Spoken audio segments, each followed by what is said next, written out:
What does the health department think about lifting the state of public health emergency in the country? That big question and more with Health Undersecretary Maria Rosario Vergeire. Usec, welcome po once again to the big story.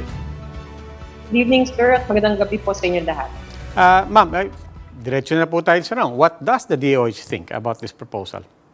Well, first, let us try to contextualize. No? When we talk about public health emergency, it's the WHO which have declared this. What we have here in the country is a state of calamity under the proclamation coming from the Office of the President.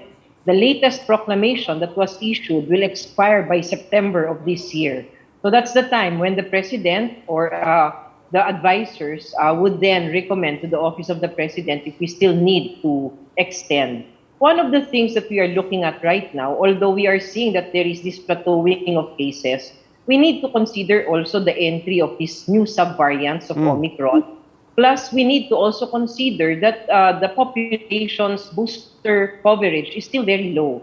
And based from our projections, we will have a peak of cases towards the end of July and maybe early August if this continues on, that a small population or coverage for the population for boosters, meaning waning immunity, plus the subvariants will have this characteristic of evading immunity. So that would be one of the things that we need to consider. Another most important thing would be the operational implications if we lift the state of calamity.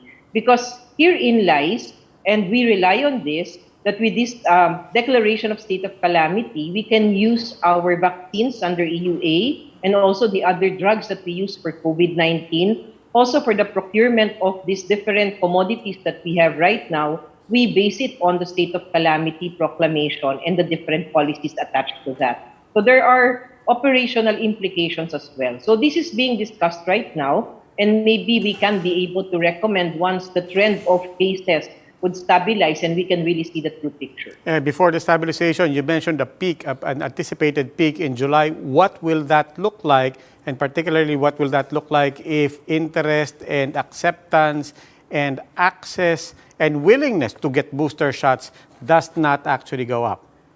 Yes, actually, that is part of the scientific assumptions that we are provided for in these projections, wherein towards the end of July or early August, if there is still waning immunity, meaning that we will maintain this very slow pace of booster shots here in the country, we will see around 7,000 plus cases, average daily cases per day, just in NCR. And we will also see a rise in hospitalizations, around 4,000 plus hospital occupancy.